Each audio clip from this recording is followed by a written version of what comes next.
깊은 산골, 칠흑 같은 어둠이 온 세상을 삼킨 밤. 집신이 땅을 스치는 소리만이 고요를 깨뜨립니다.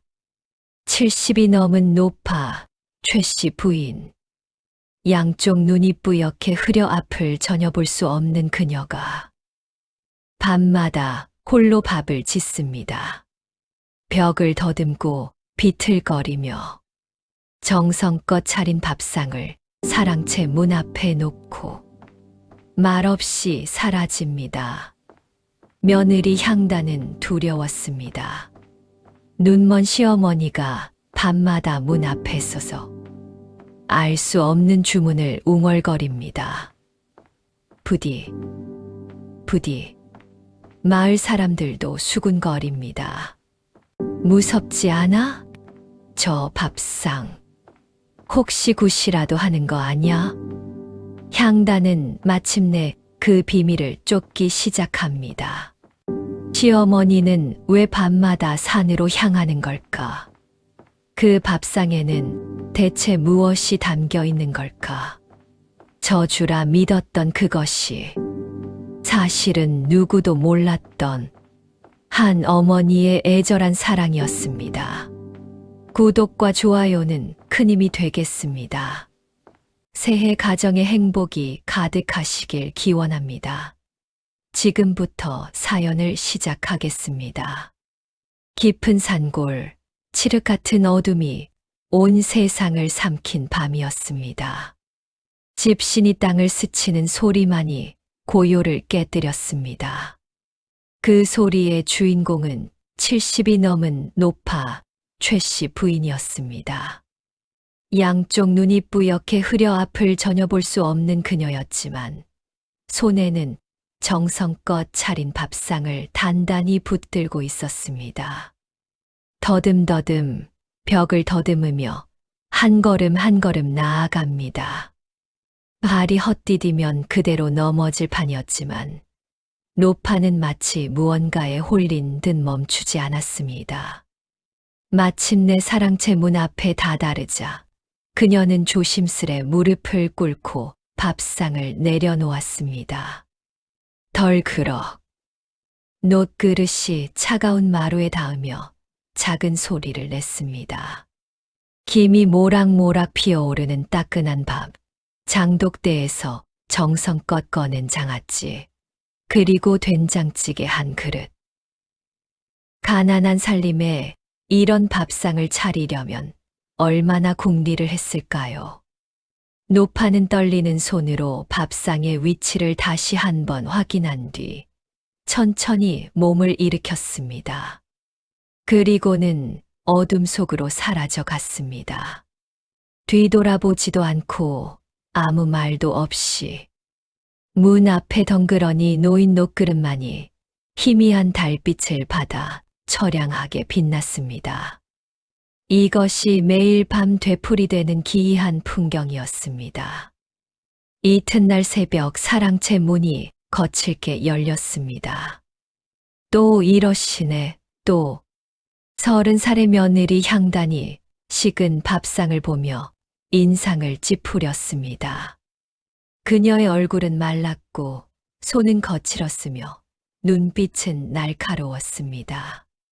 한때는 마을에서 손꼽히는 미인이었다지만 지독한 가난과 고된 노동이 그녀의 아름다움을 모조리 앗아가 버렸습니다. 향단은 밥상을 들고 부엌으로 향했습니다.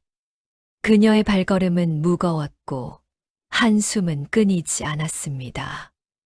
눈도 안 보이시는 분이 밤마다 이런 짓을 하시다니. 넘어지시기라도 하면 누가 책임지란 말인가. 그녀는 중얼거리며 밥을 솥에 쏟아부었습니다. 사실 향단의 속마음은 달랐습니다. 무섭고 소름이 끼쳤습니다. 앞도 보이지 않는 노파가 밤마다 혼자 밥을 짓고 어둠 속을 더듬어 밥상을 차려놓는 모습이 마치 귀신 같았던 것입니다. 더욱이 며칠 전에는 노파가 문 앞에서 알 수 없는 주문 같은 것을 웅얼거리는 소리를 들었습니다. 부디, 부디. 그 낮고 떨리는 목소리가 아직도 귓가에 맴돌았습니다. 혹시 자신을 저주하는 것은 아닐까? 혹시 무슨 굿이라도 하는 것은 아닐까? 향단의 상상은 꼬리에 꼬리를 물었습니다. 향단의 삶은 원래 이렇게 각박하지 않았습니다. 20살의 선비 김진사의 아들 김서방과 혼인했을 때만 해도 그녀는 행복했습니다. 남편은 비록 가난했지만 학식이 뛰어났고 시어머니인 최 씨 부인은 자상했습니다. 무엇보다 그때는 최 씨 부인의 눈이 멀쩡했습니다. 하지만 혼인한 지 3년째 되던 해 모든 것이 무너졌습니다.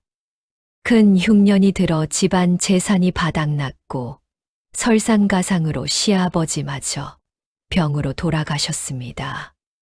슬픔에 잠긴 최 씨 부인은 하루아침에 앞을 보지 못하게 되었습니다.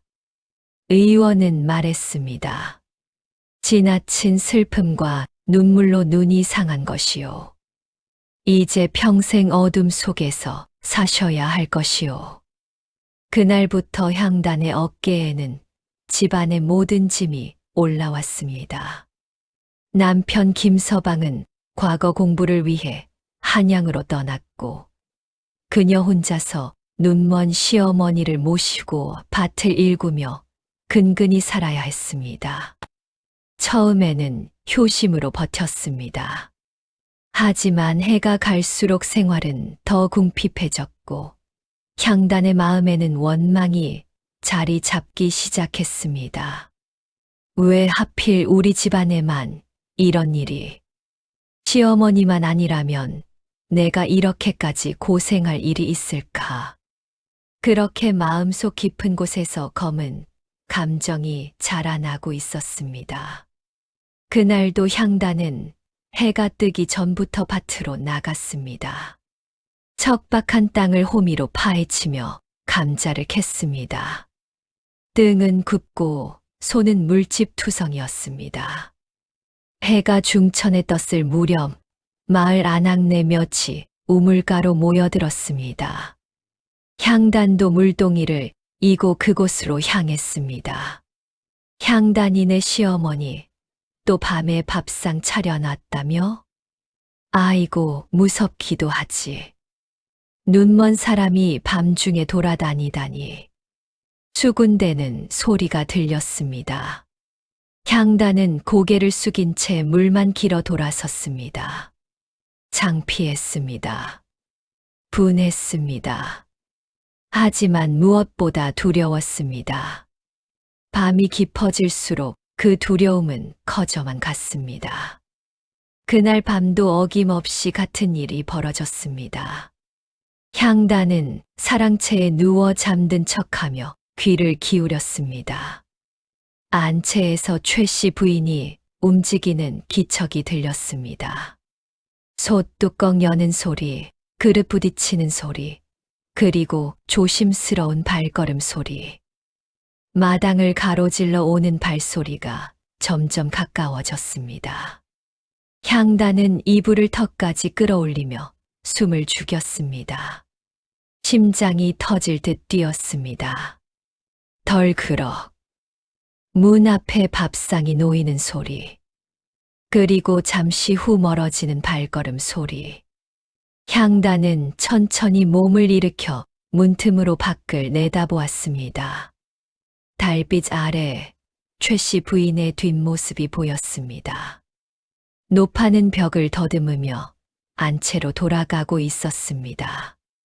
그런데 이상했습니다. 노파의 입이 움직이고 있었습니다. 부디 내 자식 대신 나를. 향단의 등골이 오싹해졌습니다. 저주입니다. 분명 저주를 거는 것이었습니다. 아니면 무슨 귀신을 부르는 주문일지도 모릅니다. 이러다 정말 큰일 나겠구나. 향단은 이불을 뒤집어 쓰고 몸을 떨었습니다. 잠은 오지 않았고 온갖 상상이 머릿속을 채웠습니다. 다음 날 아침 향단은 결심했습니다. 마을 어귀에 있는 김초씨 댁을 찾아갔습니다. 김초씨는 마을의 양반으로 학식이 높고 인심도 좋아 사람들이 어려운 일이 있으면 찾아가곤 했습니다. 초씨 어른, 여쭤볼 게 있사옵니다. 향단은 공손히 절을 올렸습니다. 김초씨는 책을 덮으며 고개를 끄덕였습니다. 무슨 일이냐? 시어머니께서 눈이 먼 후로 밤마다 이상한 행동을 하십니다. 밥상을 차려 문 앞에 놓고 알 수 없는 말을 중얼거리십니다. 혹시 무슨 굿을 하시는 것은 아닌지. 김초씨는 잠시 생각에 잠기더니 입을 열었습니다. 최씨 부인은 원래 어진 분이었네. 남편을 여윈 슬픔에 눈까지 잃으셨으니 그 마음이 얼마나 아프겠는가. 허나 굿이나 저주 같은 것은 그분의 성품으로 보아 있을 수 없는 일일세. 하오나 밤마다 밥을 짓고 주문을 외우시는데 그건 아마도 자네를 위한 일일게야. 저를요? 향단은 어리둥절했습니다. 김초씨는 긴 한숨을 내쉬었습니다. 최씨 부인이 며칠 전 나를 찾아왔었네. 손을 잡고 이렇게 말씀하시더군. 우리 며느리가 너무 고생이 많소. 끼니도 제대로 못 먹고 물만 마시며 버티고 있소. 내가 눈이 멀어 아무것도 해줄 수 없으니 이 마음이 찢어질 듯하오. 라고 말일세. 향단의 얼굴이 굳어졌습니다. 자네가 밤마다 물로 배를 채우며 끼니를 거르는 것을 최씨 부인이 소리로 알아차린 게야. 눈은 멀었어도 귀는 멀쩡하시니까. 순간 향단의 머릿속이 하얗게 변했습니다. 그녀는 정말로 끼니를 거르고 있었습니다. 쌀이 귀했기에 시어머니 목만 챙기고 자신은 물로 배를 채우곤 했습니다. 그것도 소리 없이 들키지 않게. 하지만 시어머니는 알고 계셨던 것입니다. 집으로 돌아오는 길, 향단의 마음은 복잡했습니다. 그렇다면 그 밥상은 나를 위한 것이었단 말인가? 저주가 아니라 기도였단 말인가? 하지만 의문은 여전히 남았습니다. 집안에 쌀이 없다는 것을 향단이 누구보다 잘 알고 있었습니다.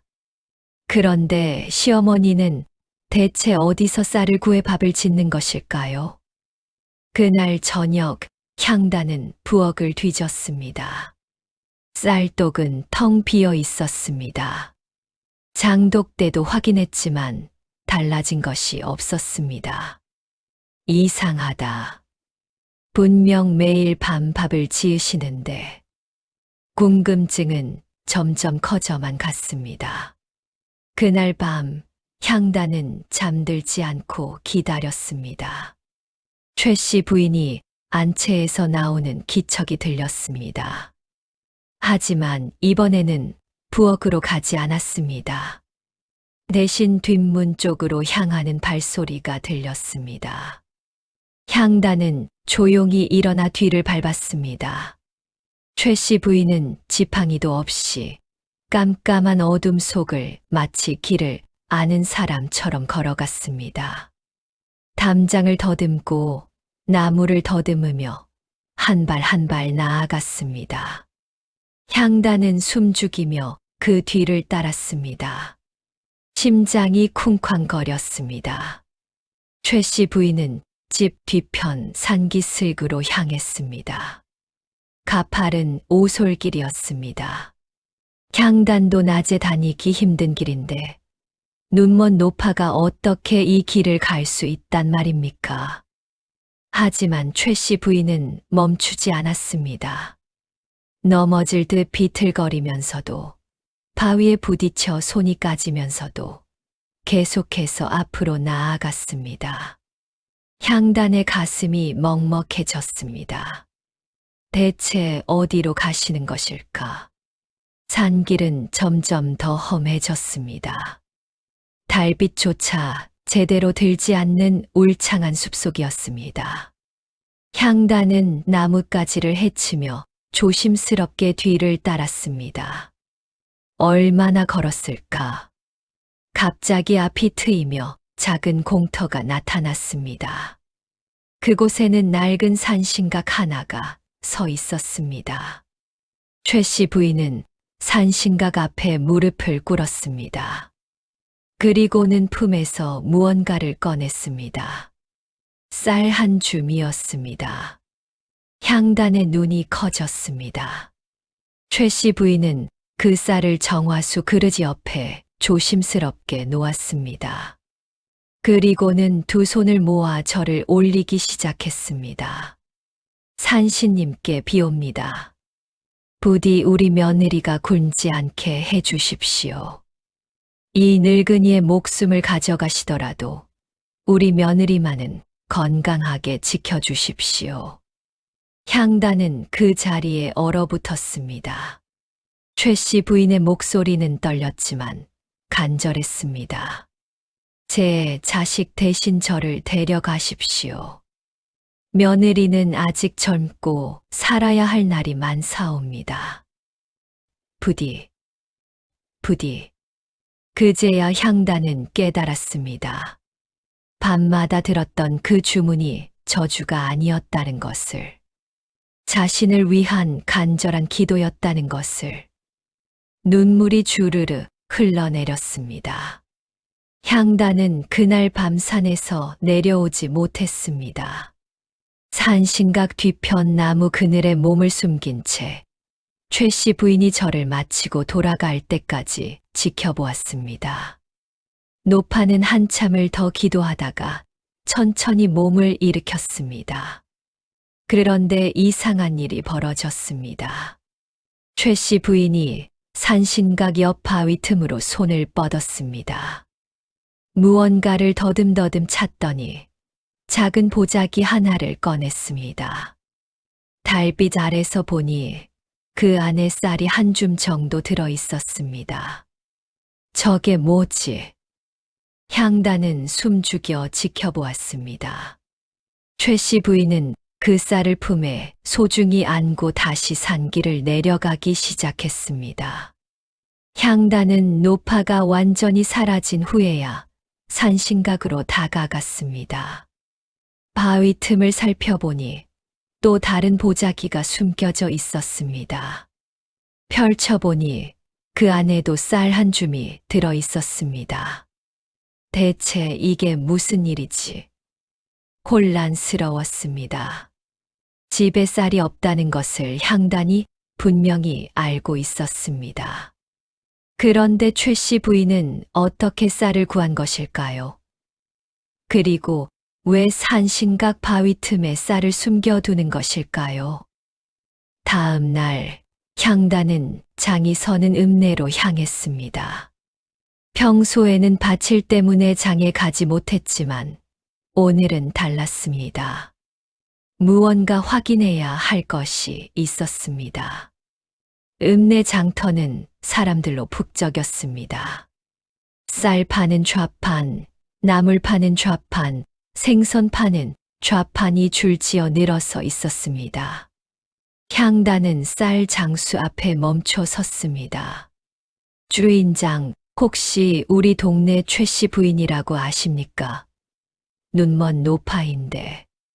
쌀 장수는 고개를 끄덕였습니다. 아, 그 어르신 말이요? 알지요. 한 달에 한두 번씩 오시는데. 여기 오신다고요?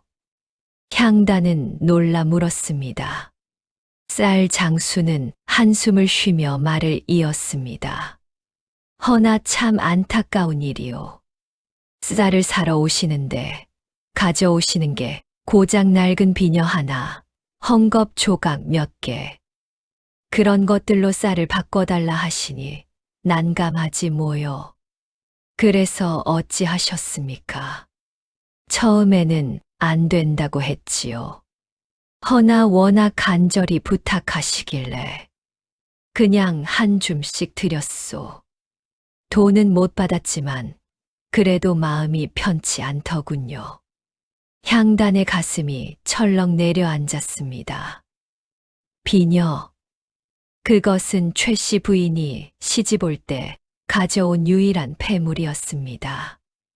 돌아가신 친정어머니의 유품이었습니다. 그리고 헝겊 조각들은 아마도 시어머니가 평생 아껴 입던 옷을 찢어낸 것이 분명했습니다. 그러니까 시어머니께서는 당신의 마지막 재산까지 팔아서 나를 위해 쌀을 구하신 거였구나. 향단은 그 자리에 주저앉을 뻔했습니다. 집으로 돌아오는 길, 향단의 머릿속은 복잡했습니다. 왜일까? 왜 나 같은 며느리를 위해 그렇게까지 하시는 걸까? 향단은 자신이 시어머니를 어떻게 대했는지 떠올렸습니다. 차갑게 대했고, 귀찮아했고, 심지어 마음속으로는 원망까지 했습니다. 그런데도 시어머니는 집에 도착했을 때 최 씨 부인은 마당에 앉아 콩을 까고 있었습니다. 앞을 보지 못하니 손끝으로 더듬어가며 조심조심 까고 있었습니다. 어머님, 향단이 부르자 최 씨 부인이 고개를 들었습니다. 하얗게 흐린 눈동자가 향단을 향했습니다. 향단이냐? 장은 잘 다녀왔느냐? 예, 어머님. 향단은 시어머니 옆에 앉았습니다. 처음으로 스스로 원해서 시어머니 곁에 앉은 것이었습니다. 어머님, 제가 물어볼 게 있습니다. 무엇이든 물어보렴. 왜 그러십니까? 왜 저 같은 며느리를 위해 그렇게까지 하십니까? 최 씨 부인의 손이 멈췄습니다. 잠시 침묵이 흘렀습니다. 그리고 노파는 조용히 입을 열었습니다. 향단아, 너도 언젠가 알게 될 게다. 가족이란 것이 무엇인지를. 나도 젊었을 때는 몰랐단다. 시어머니를 모시는 게 얼마나 힘든지, 얼마나 원망스러운지. 하지만 세월이 지나고 보니 알겠더구나. 가족이란 내 살을 깎아주는 것이라는 걸. 최 씨 부인의 목소리는 잔잔했지만 깊었습니다. 너는 나를 위해 끼니를 거르고 있지 않느냐.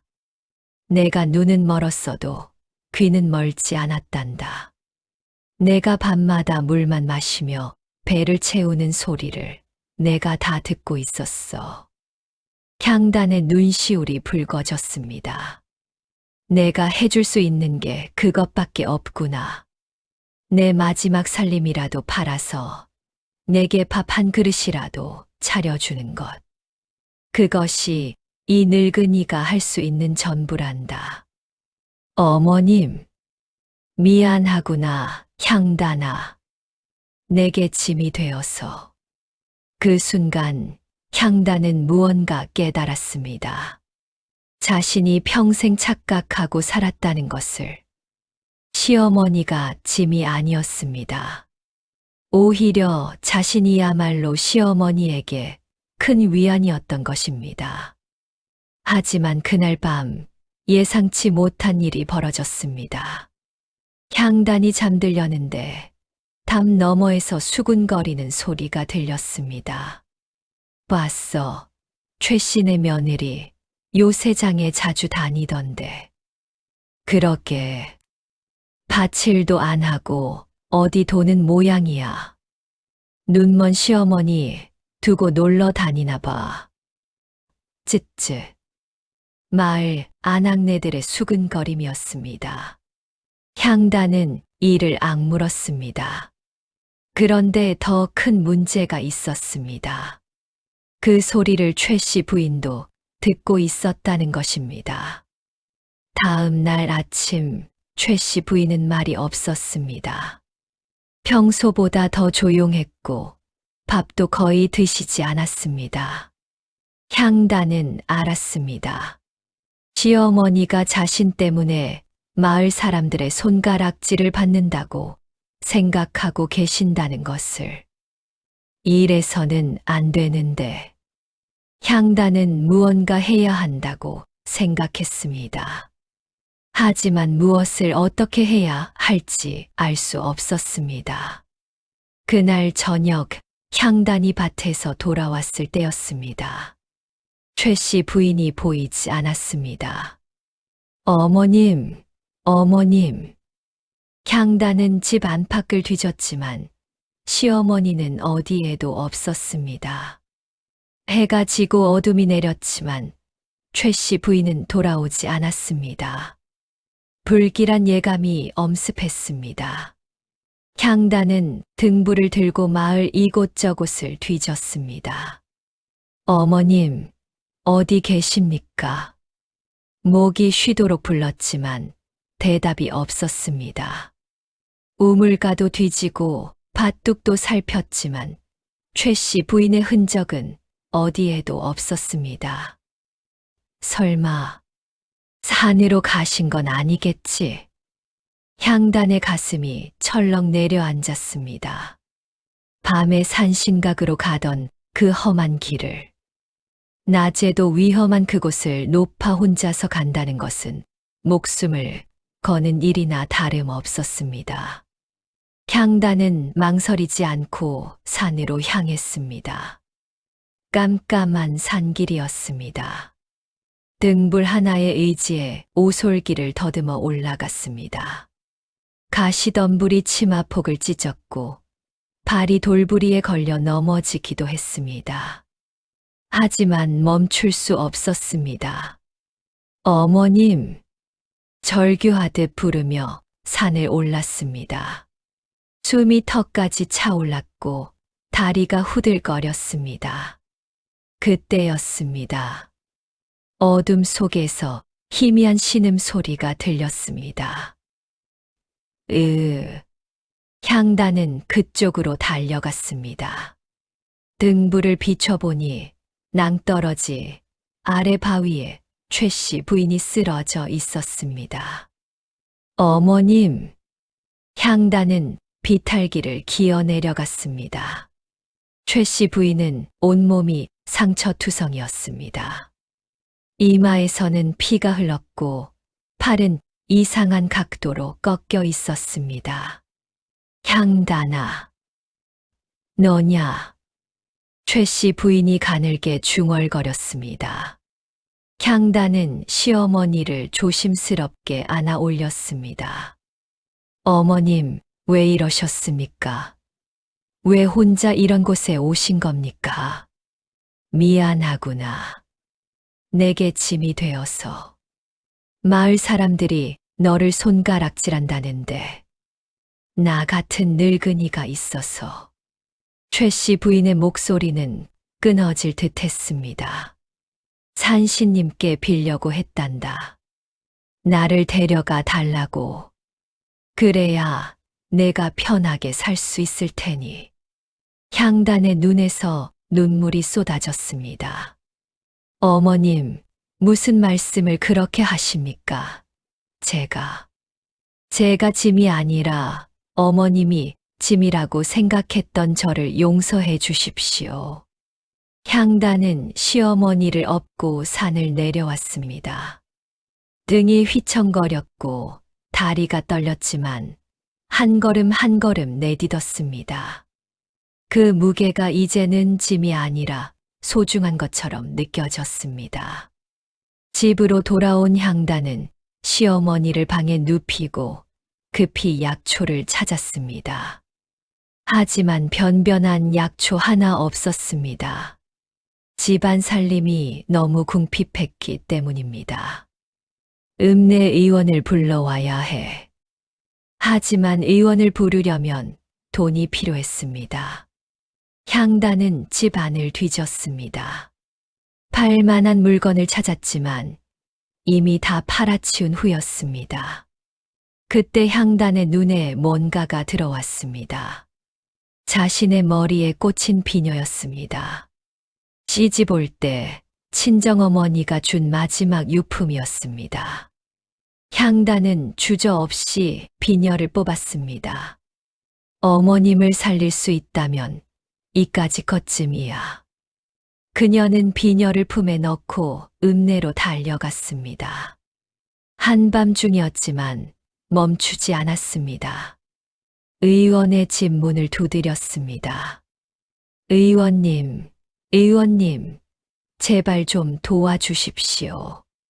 한참을 두드린 끝에 문이 열렸습니다. 백발의 의원이 미간을 찌푸리며 나왔습니다.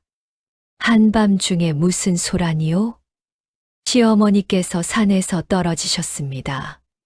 제발 좀 살려주십시오. 의원은 한숨을 쉬었습니다. 진료비는 있소. 향단은 비녀를 꺼내 내밀었습니다. 이것밖에 없습니다. 하지만 제발. 의원은 비녀를 살펴보더니 고개를 저었습니다. 이것으로는 부족하오. 산에서 떨어졌다면 뼈를 맞춰야 하고 약도 써야 하는데. 그럼 어쩌란 말입니까? 향단은 절규했습니다. 의원은 잠시 생각하더니 입을 열었습니다. 당신이 나를 위해 석 달간 일해준다면 진료해 주겠소.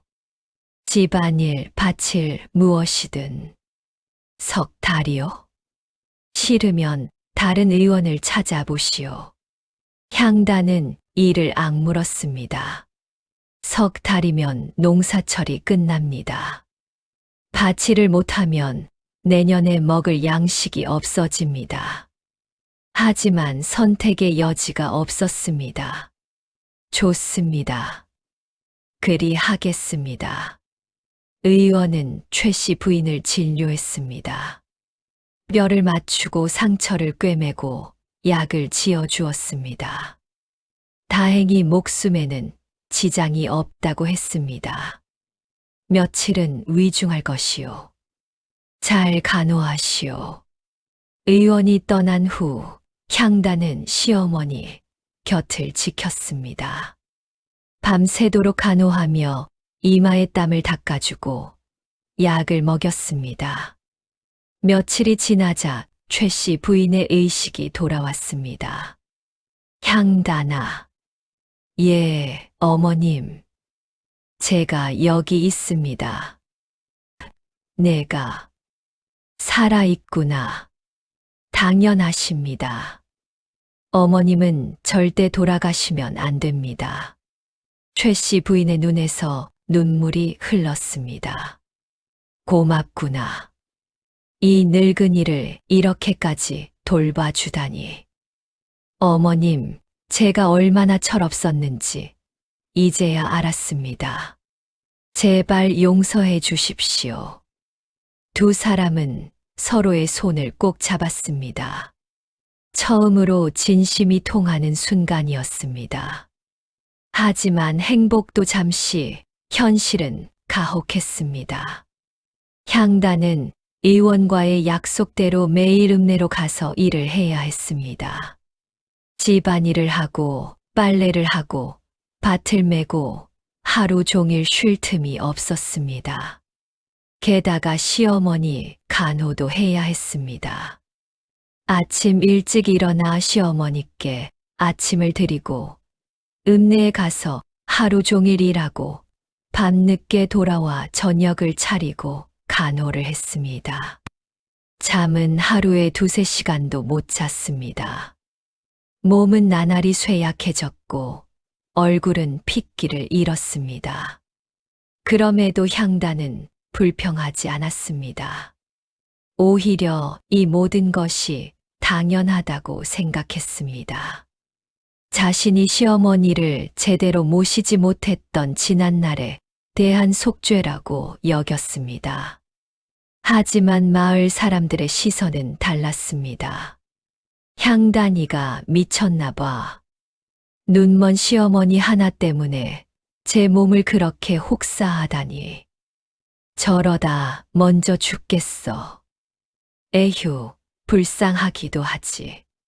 수군거림이 들렸지만 향단은 개의치 않았습니다.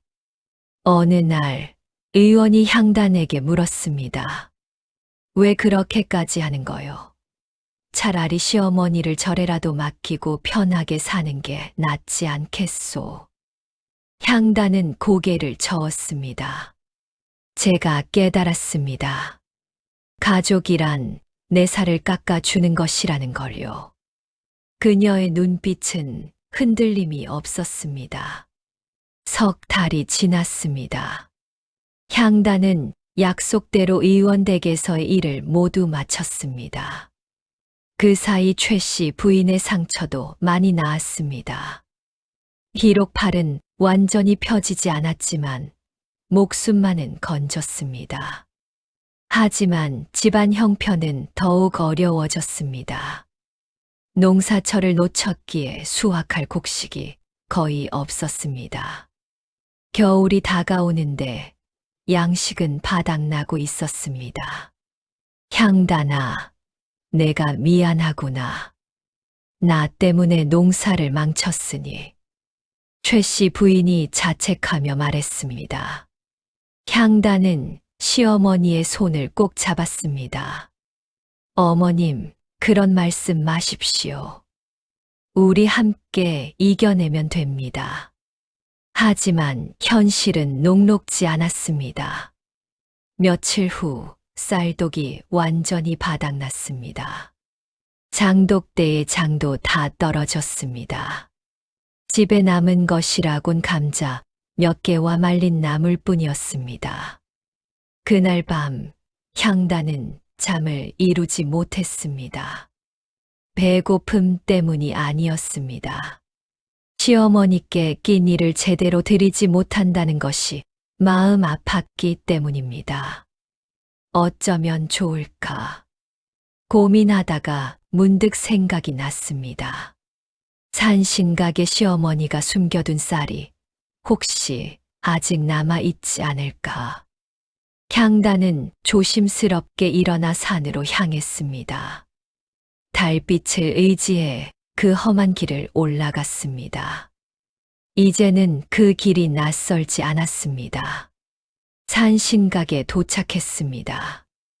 바위 틈을 더듬어 보니 보자기 하나가 있었습니다. 펼쳐보니 쌀 한 줌이 남아 있었습니다. 향단은 그 쌀을 품에 안았습니다. 그리고 산신각 앞에 무릎을 꿇었습니다. 산신님, 부디 들어주십시오. 제 시어머니를 지켜주십시오. 이 며느리가 평생 효도하며 살겠사옵니다. 그렇게 간절히 빌고 또 빌었습니다. 그런데 이상한 일이 벌어지기 시작했습니다. 다음 날 아침 향단이 일어나 보니 대문 앞에 쌀 한 마리 놓여 있었습니다. 누가 놓고 간 것인지 알 수 없었습니다. 이게 대체. 주위를 둘러봤지만 아무도 없었습니다. 향단은 얼떨떨한 마음으로 쌀을 들고 집 안으로 들어왔습니다.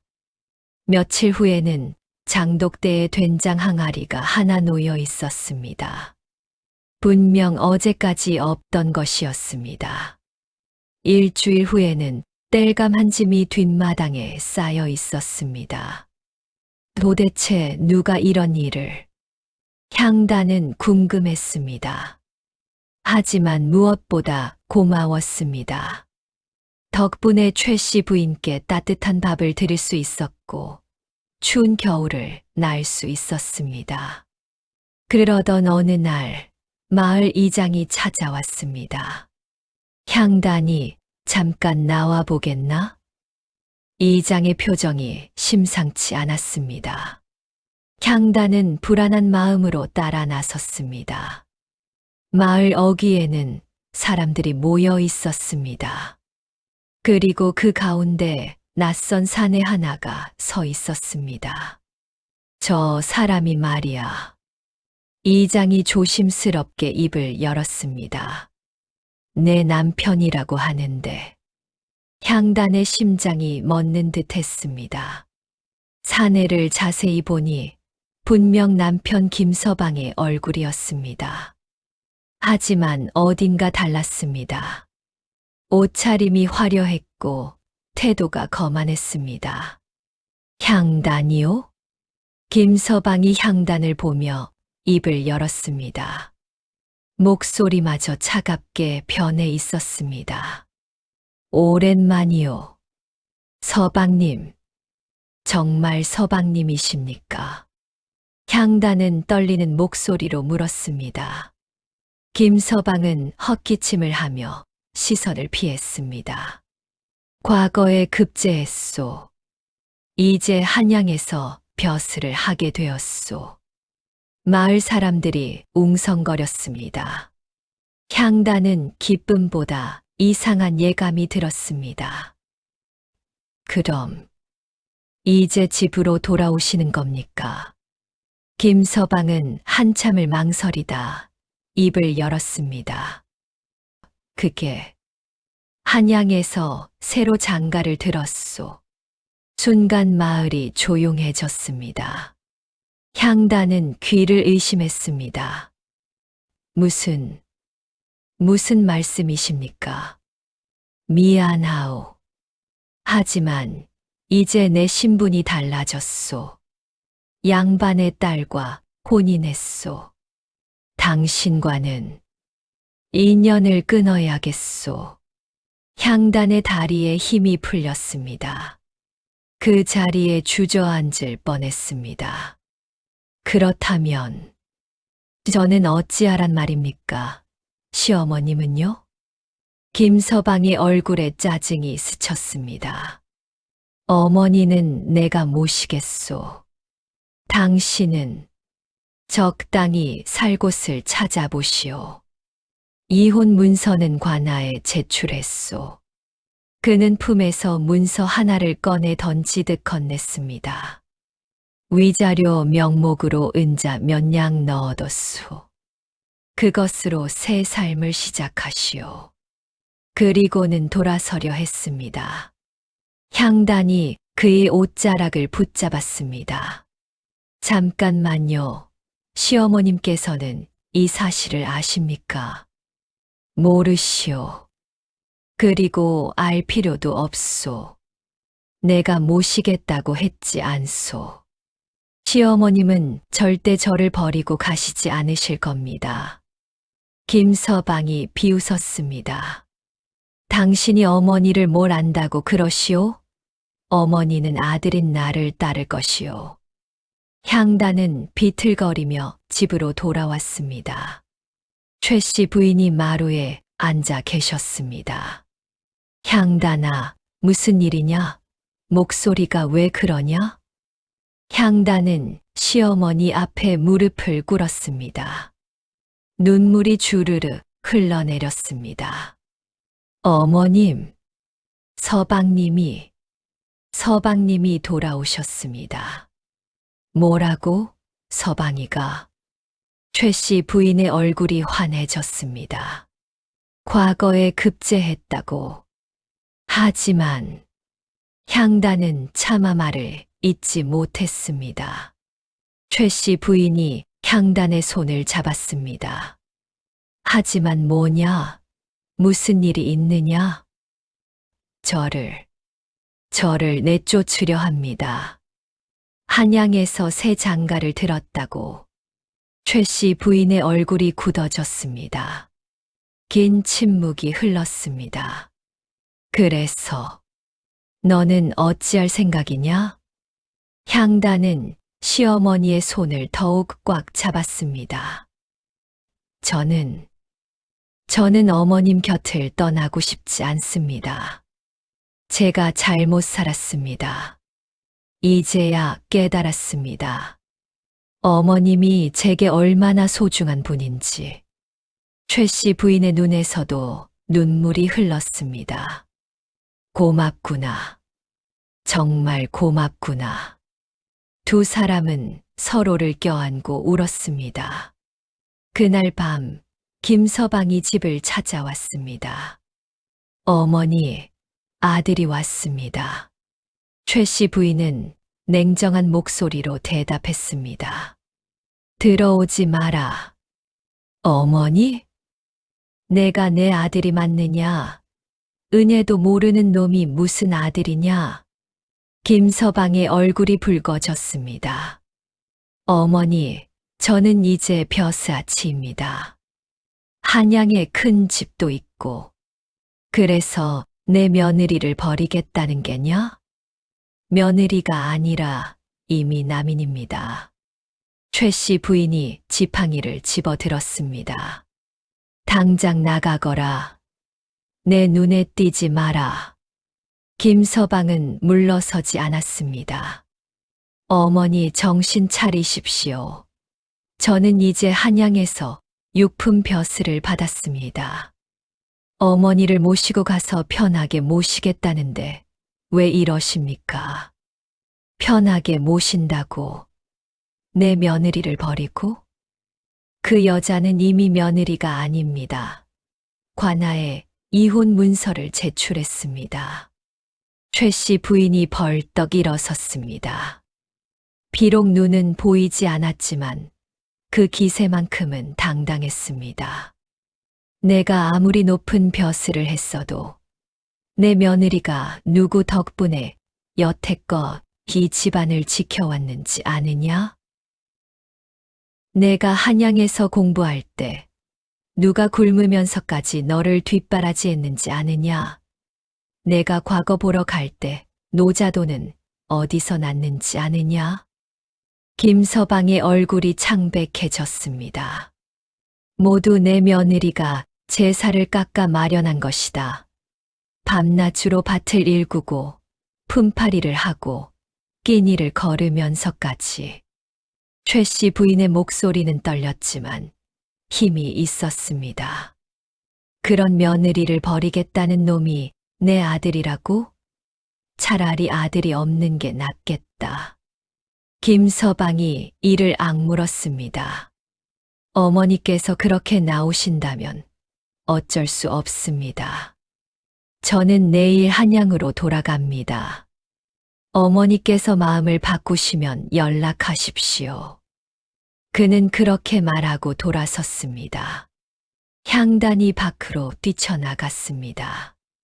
서방님. 김서방이 멈춰 섰습니다. 하지만 돌아보지 않았습니다. 제가 뭘 잘못했습니까? 제가 무엇이 부족해서 저를 버리시는 겁니까? 잘못한 것은 없소. 다만 신분이 맞지 않을 뿐이요. 신분이요. 저도 양반가 딸입니다. 몰락한 양반가 아니요. 지금 당신 손을 보시오. 그게 양반 부인의 손이요? 향단은 자신의 손을 내려다보았습니다. 굳은 살 투성이에 거칠고 갈라진 손이었습니다. 한양의 제 아내는 고운 비단옷을 입고 실을 읊고 가야금을 탑니다. 당신과는 격이 다르오. 그 말이 향단의 가슴을 날카롭게 찔렀습니다. 그럼 그동안 제가 서방님을 위해 한 일은 다 무엇이었습니까? 김서방은 대답하지 않고 걸어갔습니다. 어둠 속으로 사라지는 그의 뒷모습이 너무나 낯설었습니다. 그날 밤 향단은 방 안에서 혼자 울었습니다. 억울했습니다. 분했습니다. 하지만 무엇보다 자신이 초라했습니다. 맞아. 나는 이제 양반 부인이 아니야. 그냥 바칠이나 하는 천한 계집이지. 온갖 부정적인 생각들이 머릿속을 휘저었습니다. 그때 문이 조용히 열렸습니다. 최 씨 부인이 더듬거리며 들어왔습니다. 향단아, 어머님, 주무셔야지 않으십니까? 내가 우는 소리가 들려서 잠을 잘 수가 있느냐? 최 씨 부인이 향단 옆에 앉았습니다. 그리고는 향단의 손을 찾아 꼭 잡았습니다. 향단아, 내 말 잘 들어라. 사람의 가치는 신분이나 재산으로 정해지는 게 아니란다. 얼마나 진심으로 살았느냐로 정해지는 거야. 최 씨 부인이 향단의 거친 손을 쓰다듬었습니다. 이 손을 보렴. 이 손은 가족을 위해 땀 흘린 손이야. 이보다 더 귀한 손이 어디 있겠느냐? 하지만 어머님, 저는 이제 쫓겨날 몸입니다. 쫓겨나는 게 아니라 떠나보내는 거야. 너를 알아보지 못하는 놈은 보내주는 게 맞다. 최 씨 부인의 목소리는 단호했습니다. 그리고 향단아, 잘 들어라. 나는 너를 며느리로 여기는 게 아니야. 내 친딸로 여긴다. 그러니 절대 떠나지 마라. 우리 둘이 함께 살자꾸나.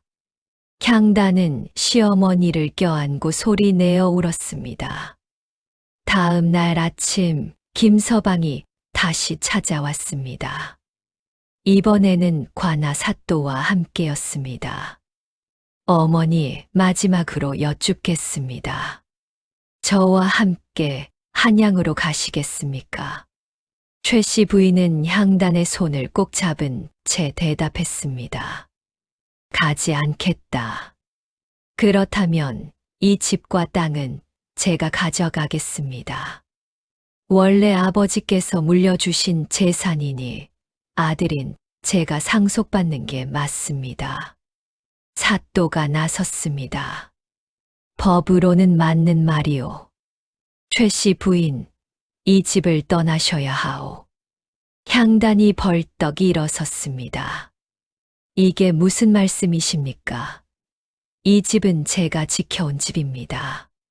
하나 법은 법이오. 아들에게 상속권이 있소. 마을 사람들이 하나둘 모여들었습니다. 수군거림이 일었습니다. 저것 봐라. 벼슬 했다고 어머니까지 내쫓는구나. 에휴, 사람이 그러면 안 되는 건데. 하지만 아무도 나서지 않았습니다. 양반이자 관리인 김서방을 거스를 수 없었기 때문입니다. 그때였습니다.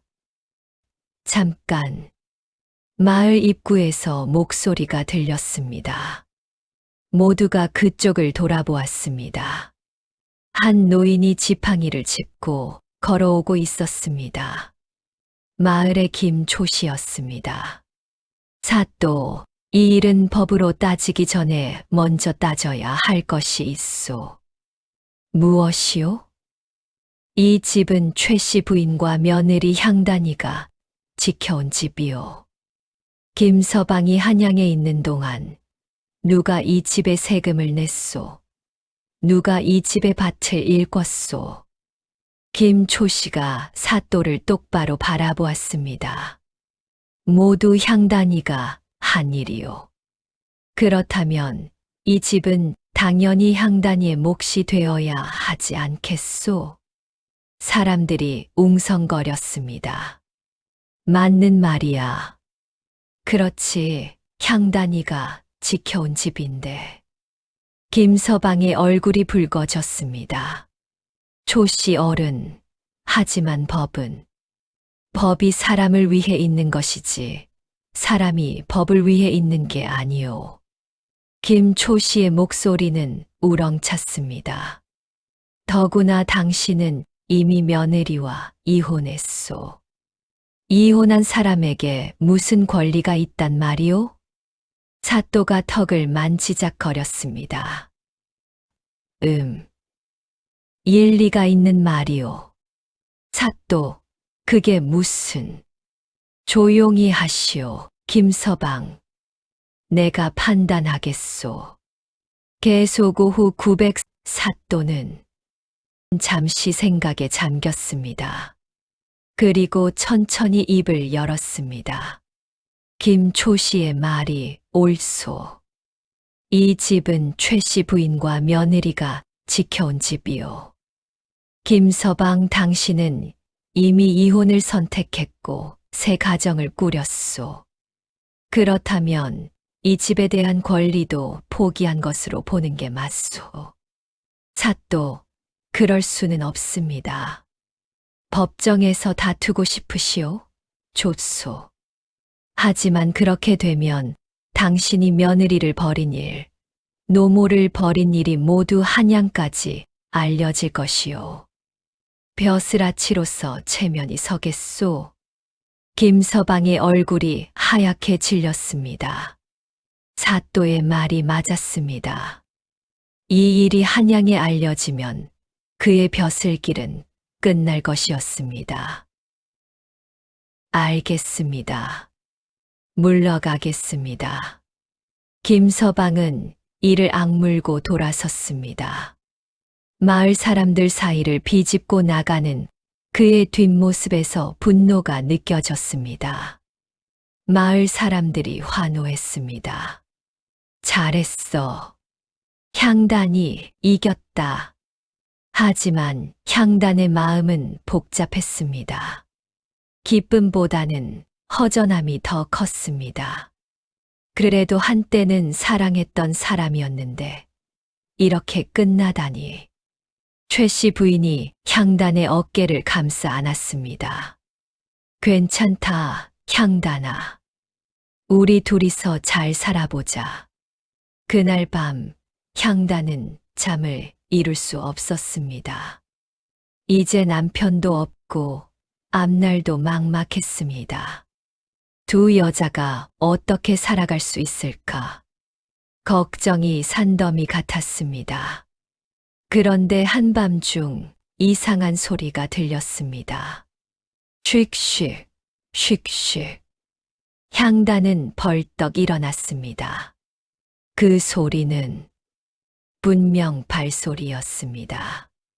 문을 열고 나가보니 최 씨 부인이 마당을 가로지르고 있었습니다.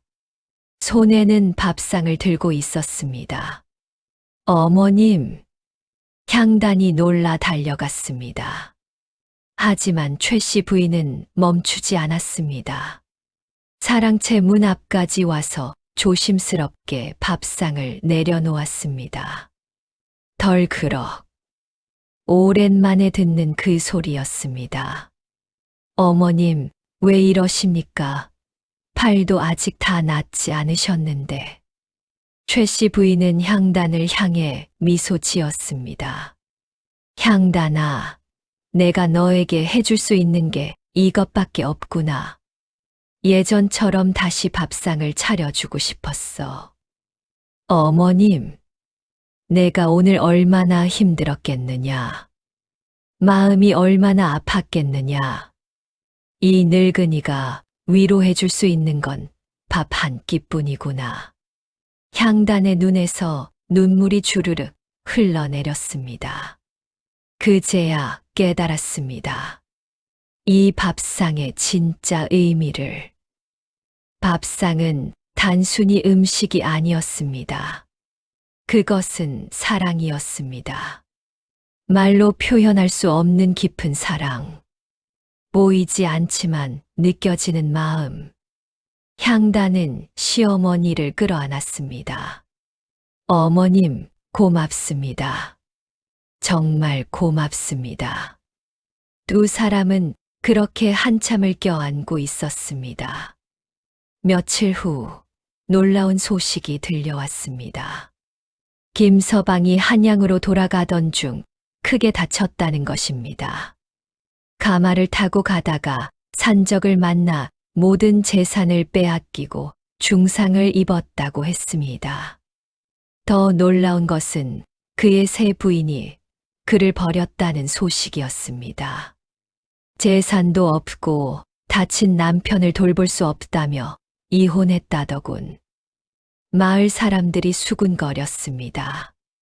며칠 후 김서방이 다시 마을로 돌아왔습니다. 초라한 행색이었습니다. 화려했던 관복은 온데간데 없고 누더기를 걸치고 지팡이에 의지해 겨우 걷고 있었습니다. 그는 자신의 옛집 앞에 섰습니다. 하지만 문을 두드릴 용기가 나지 않았습니다. 그때 대문이 열렸습니다. 향단이 나왔습니다. 두 사람의 눈이 마주쳤습니다. 김서방이 고개를 숙였습니다. 미안하오.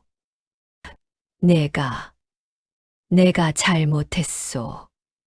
그의 목소리는 떨렸습니다. 하늘이 나를 벌한 것이오. 당연한 일이오. 나는 이제 어디로 가야 할지. 향단은 한참을 그를 바라보았습니다. 한때 사랑했던 사람, 하지만 자신을 버린 사람, 용서해야 할까, 아니면 돌려보내야 할까. 그때 뒤에서 최 씨 부인의 목소리가 들렸습니다. 향단아, 누구냐? 어머님, 서방님이 돌아오셨습니다. 최 씨 부인이 지팡이를 짚고 나왔습니다. 그녀는 아들이 있는 쪽으로 고개를 돌렸습니다. 서방이냐? 어머니, 용서해 주십시오. 제가 잘못했습니다. 김서방이 무릎을 꿇었습니다. 그리고 땅에 이마를 찌으며 절을 올렸습니다. 제가 짐승만도 못한 놈이었습니다. 부디 용서해 주십시오. 최 씨 부인은 한참을 말없이 서 있었습니다. 그리고 천천히 입을 열었습니다. 내가 용서할 문제가 아니다. 내 며느리에게 물어봐라. 모든 시선이 향단에게 쏠렸습니다. 향단은 깊은 숨을 들이쉬었습니다. 마음속으로 수없이 고민했습니다. 그리고 결심했습니다. 들어오십시오. 뭐라고? 김서방이 믿을 수 없다는 표정으로 고개를 들었습니다. 들어오십시오.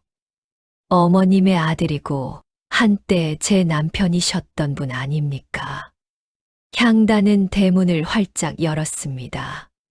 하지만 향단의 목소리가 단호해졌습니다. 하지만 이제는 달라져야 합니다. 진심으로 뉘우치고 진심으로 살아가셔야 합니다. 그럴 수 있겠습니까? 김서방이 눈물을 흘리며 고개를 끄덕였습니다. 예, 꼭 그러겠습니다. 마을 사람들이 감탄의 한숨을 내쉬었습니다. 저것 봐라. 저런 마음씨가 어디 있나. 참교육이야. 진짜 참교육. 향단이야말로 진정한 어른이구나. 그날 밤 세 사람은 오랜만에 함께 밥상을 받았습니다. 놋그릇에 담긴 따뜻한 밥, 김이 모락모락 나는 된장찌개, 소박하지만 정성이 가득한 밥상이었습니다. 김서방은 숟가락을 들다가 그만 눈물을 흘렸습니다. 이 맛이었구나. 내가 그리워했던 게 화려한 한양의 음식보다 이 소박한 밥상이 훨씬 더 귀했습니다. 최 씨 부인이 조용히 말했습니다. 밥은 정성으로 짓는 거란다. 돈으로 사는 게 아니야. 그로부터 계절이 2번 바뀌었습니다. 김서방은 다친 몸을 이끌고 매일 밭일을 도왔습니다. 비록 예전처럼 건강하지는 않았지만 할 수 있는 일은 모두 했습니다. 아침 일찍 일어나 물을 길어 나르고 밭에 잡초를 뽑고 땔감을 패왔습니다. 향단은 그런 남편을 지켜보았습니다. 처음에는 믿기지 않았습니다. 하지만 시간이 지나면서 김서방이 진심으로 변하고 있다는 것을 알 수 있었습니다. 어느 날 저녁 김서방이 향단에게 조심스럽게 말했습니다. 여보, 한 가지 고백할 게 있소. 무엇입니까? 사실 그동안 집 앞에 쌀이며 된장이며 놓고 간 사람이 나였소. 향단이 놀라 눈을 크게 떴습니다. 네, 그게 무슨... 한양에서 과거에 급제한 후에도 양심이 찔렸소. 그래서 몇 번 몰래 내려와 물건을 두고 갔던 거요. 하지만 그것만으로 면죄부를 받으려 했던 내가 부끄럽소. 김서방의 눈에는 진심 어린 후회가 담겨 있었습니다. 진정한 책임은 함께 있어 주는 것인데 나는 도망쳤소. 용서해 주시오. 향단은 한참을 남편을 바라보았습니다. 그리고 조용히 고개를 끄덕였습니다. 이제는 믿어보겠습니다. 봄이 왔습니다. 집 앞 매화나무에 꽃이 피었고 밭에는 새싹이 돋아났습니다. 세 사람은 함께 밭에 씨를 뿌렸습니다. 그런데 이상한 일이 벌어지기 시작했습니다. 최 씨 부인의 눈에 조금씩 빛이 돌아오기 시작한 것입니다. 처음에는 흐릿하게 그림자만 보이던 것이 점점 윤곽이 보이기 시작했습니다. 향단아, 내 얼굴이 보이는 것 같구나. 최 씨 부인이 떨리는 손으로 향단의 얼굴을 어루만졌습니다. 어머님, 정말이십니까? 마을 의원을 불렀습니다. 의원은 최 씨 부인의 눈을 진찰하고는 고개를 가로저었습니다. 이건 의학으로는 설명할 수 없는 일이요. 분명 눈이 완전히 먼 것이었는데, 그럼 무엇 때문입니까? 아마도 하늘이 내린 기적이 아니겠소. 최 씨 부인의 선행과 며느리의 효심이 하늘을 감동시킨 게 아니겠소. 마을 사람들도 놀라워했습니다. 들었나? 최 씨 부인 눈이 다시 보인다더라. 그것 봐라. 착하게 살면 복이 온다니까. 소문은 삽시간에 마을 전체로 퍼져나갔습니다. 한 달 후, 최 씨 부인의 눈은 완전히 회복되었습니다.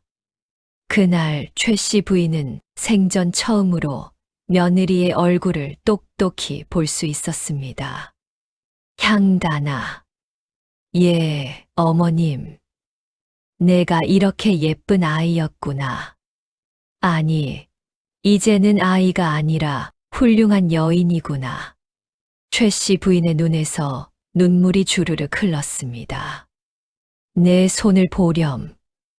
나를 위해, 이 집안을 위해 얼마나 고생했는지 이 손이 다 말해주는구나. 향단의 거친 손을 잡고 입맞춤을 했습니다. 고맙다. 정말 고맙다. 내가 이 은혜를 어떻게 갚을까? 어머님, 그런 말씀 마십시오. 제가 더 감사합니다. 어머님께서 제게 진정한 가족이 무엇인지 가르쳐 주셨습니다. 두 사람은 서로를 껴안고 울었습니다. 김서방도 그 모습을 보며 눈물을 흘렸습니다. 자신이 얼마나 소중한 것들을 버리려 했는지 뼈저리게 깨달았습니다. 그해 가을, 집안에 큰 경사가 있었습니다. 김서방이 다시 과거의 응시에 합격한 것입니다. 이번에는 정당한 실력으로 떳떳하게 급제했습니다. 하지만 이번에는 달랐습니다. 저는 한양으로 가지 않겠습니다. 관아의 사또가 놀라 물었습니다. 왜 그러시오? 이번에는 더 높은 벼슬인데. 제 곁에는 지켜야 할 가족이 있습니다. 벼슬보다 가족이 더 소중합니다. 김서방은 단호하게 말했습니다. 이 고을에서 백성들을 위해 일하겠습니다.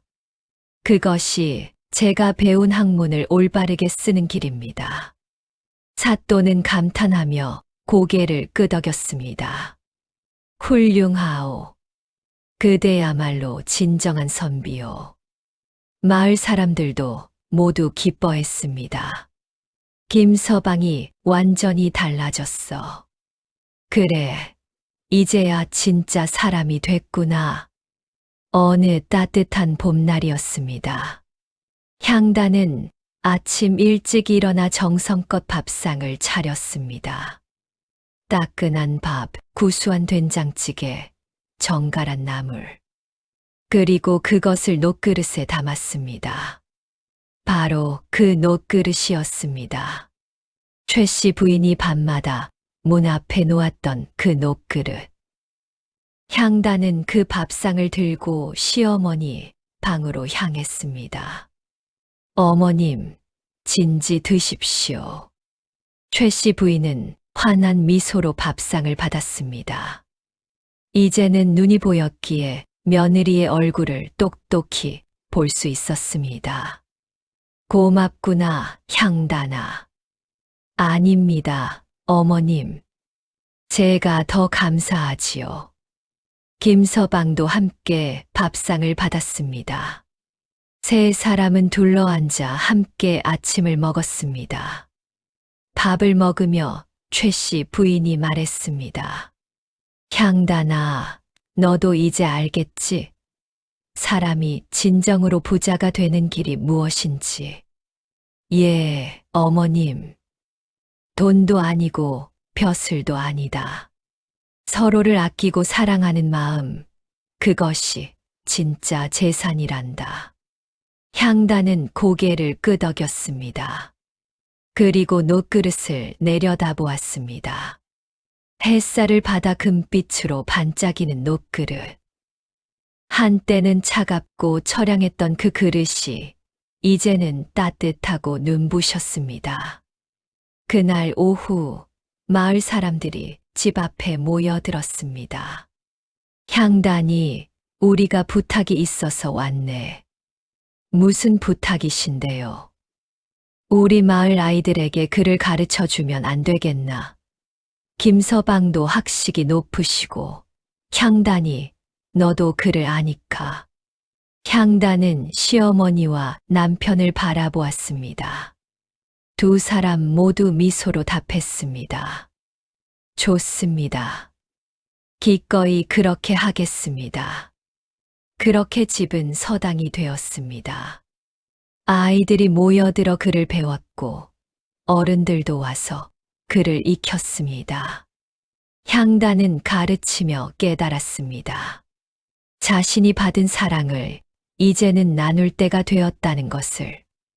최 씨 부인은 아이들에게 밥을 지어주었습니다.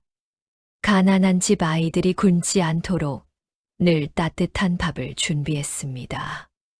김서방은 낮에는 관아에서 일하고 저녁에는 서당에서 가르쳤습니다. 백성들을 위해 헌신했습니다. 세월이 흘러 최 씨 부인은 80을 넘기셨습니다. 어느 날 그녀는 향단과 김서방을 불렀습니다. 네, 이제 갈 때가 된 것 같구나. 어머님, 무슨 말씀을? 아니다. 나는 충분히 행복했다. 내 며느리의 진심을 알았고, 내 아들이 변하는 것을 봤고, 이렇게 많은 사람들에게 사랑받았으니, 최 씨 부인은 향단의 손을 꼭 잡았습니다. 향단아, 마지막으로 부탁이 하나 있다. 무엇이든 말씀하십시오. 저 놋그릇 있지. 내가 밤마다 밥을 담아 내 방 앞에 놓았던 그 놋그릇. 예, 어머님. 그것을 내 자식에게 물려주렴. 그리고 이 이야기를 들려주렴. 진정한 사랑은 화려한 말이 아니라 작은 정성에 있다고. 보이지 않는 마음을 읽을 줄 아는 것이 진짜 지혜라고. 향단은 눈물을 흘리며 고개를 끄덕였습니다. 꼭 그러겠습니다, 어머님. 최 씨 부인은 평화로운 미소를 지으며 눈을 감았습니다. 장례를 치른 후 향단은 놋그릇을 정성껏 닦았습니다. 그리고 그것을 대청마루에 소중히 모셔두었습니다. 마을 사람들이 하나둘씩 찾아와 그 놋그릇 앞에서 절을 올렸습니다. 최 씨 부인은 우리 마을의 어머니였어. 그래, 저분 덕분에 우리가 사람 사는 법을 배웠지. 소문은 점점 퍼져나가 다른 고을까지 들렸습니다. 많은 사람들이 향단의 이야기를 듣고 감동했습니다. 원님께서도 이 이야기를 듣고 감탄하여 향단에게 효부 정렬을 내렸습니다. 하지만 향단은 그런 명예보다 더 소중한 것을 얻었습니다. 진정한 가족의 의미, 보이지 않는 사랑을 잇는 지혜, 그리고 그것을 다음 세대에 전하는 책임. 세월이 더 흘러 향단에게도 딸이 태어났습니다.